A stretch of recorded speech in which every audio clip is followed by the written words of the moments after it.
Bienvenue sur Fatigue Got You, bonne année, bon retour. On est là, on est de retour pour cette première émission de l'année. On commence juste après la Saint-Valentin, on a fini le mois de janvier, on a fini la janvieuse, donc je pense qu'on a eu notre mois d'essai pour le coup. On va commencer calmement avec de la musique, avec de la mode et surtout le record de LeBron James. Je pense qu'il est important d'en parler. Alors, tout d'abord, je vais vous parler de l'exposition qui a lieu à Paris jusqu'au 11 juin 2023 sur Fela Kuti, donc Fela Anikulapo Kuti, la rébellion Afrobeat à la Philharmonie de Paris. C'est une exposition qui met vraiment en avant toute son histoire. Il faut savoir, juste pour vous rappeler, que Fela Kuti est le créateur de l'Afrobeat, qui est un genre musical qui mélange plusieurs influences, styles musicaux comme le jazz, le yoruba, la soul, la funk. Et il a laissé quand même une trace importante dans la sphère musicale mondiale, parce que c'est pas tout le monde qui invente un style musical de nos jours, faut le dire. Cette exposition raconte aussi toute son histoire. Il faut savoir que c'est une personne qui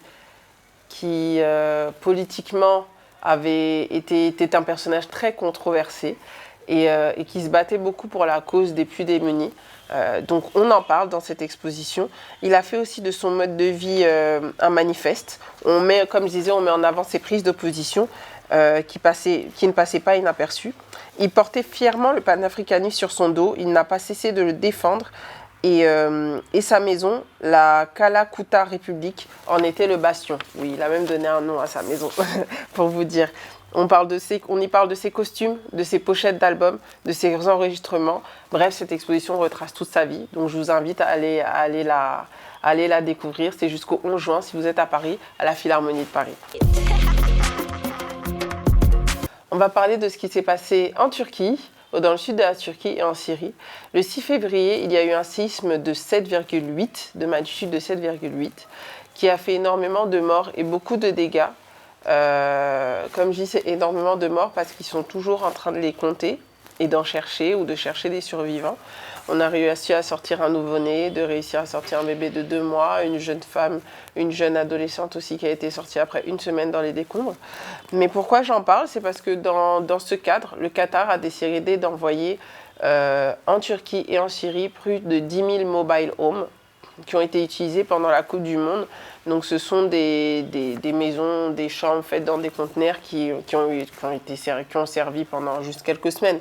Donc elles pourront être utilisées pour ces personnes qui ont perdu leur logement, leur foyer dans ce séisme. Voilà, on va continuer calmement avec une nouvelle très intéressante. Si vous vous rappelez bien, malheureusement, il y a près d'1 an, on a perdu Virgil Abloh, qui était directeur créatif chez Louis Vuitton pour la collection Homme. La maison a mis du temps à trouver son remplaçant et il s'est avéré que Pharrell Williams vient d'être nommé. Pharrell Williams, le chanteur de la chanson Happy, il vient d'être nommé directeur créatif de Louis Vuitton et il n'en est pas à sa première collaboration avec une haute maison. Alors, il faut savoir que tout d'abord, sa première collection sera révélée en juin à la Fashion Week à Paris. Et il faut savoir qu'il n'est pas à son premier contact avec la mode. On parle donc de 2006, où il va dessiner une paire de lunettes pour la maison Louis Vuitton. Ça marchera tellement bien qu'en 2007, il en fera une 2e édition. En 2009, c'est avec Moncler qu'il décide de s'associer pour dessiner une collection de doudounes. Par la suite, en 2014, ce sera avec Adidas et Chanel pour une collaboration exclusive. 500 paires de chaussures vont être vendues principalement chez Colette. Colette, c'était un magasin qui a fermé en 2017 qui vendait majoritairement des collections entre des artistes et des maisons de couture. Il faut savoir que plusieurs années après, on est à 9 ans après, jusqu'aujourd'hui, cette paire se vend des fois à plus de 2000 euros.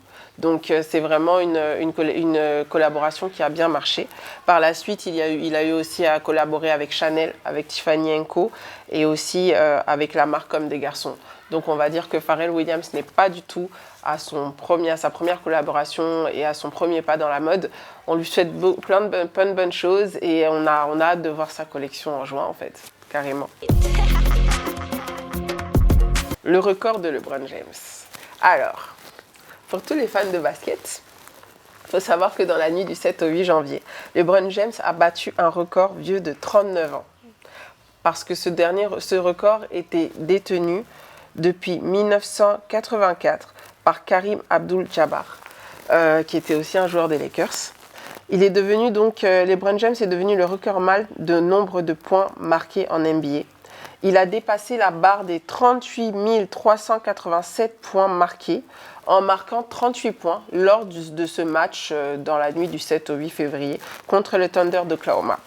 Ce qui représente à peu près 27 points par match sur plus de 1400 matchs dans toute sa carrière. Donc c'est énorme. Il faut savoir que quand Kareem Abdul-Jabbar remportait ce record, LeBron James devait à peine naître. Je pense que c'était avant sa naissance, donc pour vous dire. Donc on est content pour lui, et on le garde en tête. On va terminer calmement avec Rihanna, parce que je pense que tout le monde s'attendait à ce qu'on parle de Rihanna. Rihanna et sa performance au Super Bowl et on va dire sa performance controversée aussi, je pense. Parce qu'il y en a qui sont contents, il y en a qui disent la vérité, il y en a qui n'acceptent pas la vérité. Donc voilà. Mais Rihanna est remontée sur scène après 7 ans. 7 ans, c'est énorme. Elle est remontée sur scène après 7 ans. Elle nous a dit qu'on allait avoir un invité surprise. On n'était pas au courant que c'était en fait la grossesse. Donc oui, Rihanna est enceinte. Elle a accouché en mai. Il y a plein de gens sur les réseaux qui ont commencé à faire des calculs, qui ont dit mais comment ça? Elle vient d'accoucher? Oui, mais elle a accouché en mai en fait. Donc... elle a eu le temps de retomber enceinte. Oui, normalement, ça se fait, c'est possible. Bon, après 7 ans sans être montée sur scène, elle nous a chanté plein de chansons qu'on connaît, qui ont bien marché. Si on doit parler de sa performance, en vrai, je pense que ses danseurs ont beaucoup aidé. Ils ont beaucoup aidé parce qu'ils étaient là, parce qu'ils dansaient, parce qu'ils connaissaient leur chorégraphie, qu'elle était bien faite. Mais elle, on va dire qu'elle traînait un peu du pied. Si on est objectif, elle traînait un peu du pied. Ce qui est intéressant, c'est qu'après un aussi gros nombre d'années sans être montée sur scène, ses fans l'ont un peu harcelée pour des albums et tout. Là, on a compris qu'en fait, elle est remontée sur scène pour dire qu'elle a fait le Super Bowl et parce qu'elle avait envie de le faire. Sûrement, ça lui manquait. Mais je pense pas qu'on est sûr de la revoir d'aussitôt.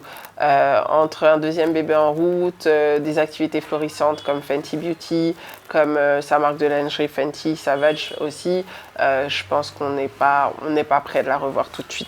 Mais elle nous a gratifié de sa présence, on va le dire comme ça.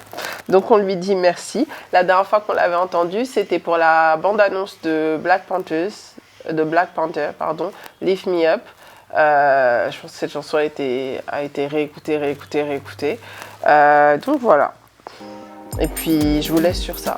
Elle avait une jolie combinaison rouge. Je vous laisse sous ça et on se revoit très bientôt. N'oubliez pas, le savoir est une arme. Et merci à Komodo Productions comme d'habitude. À bientôt!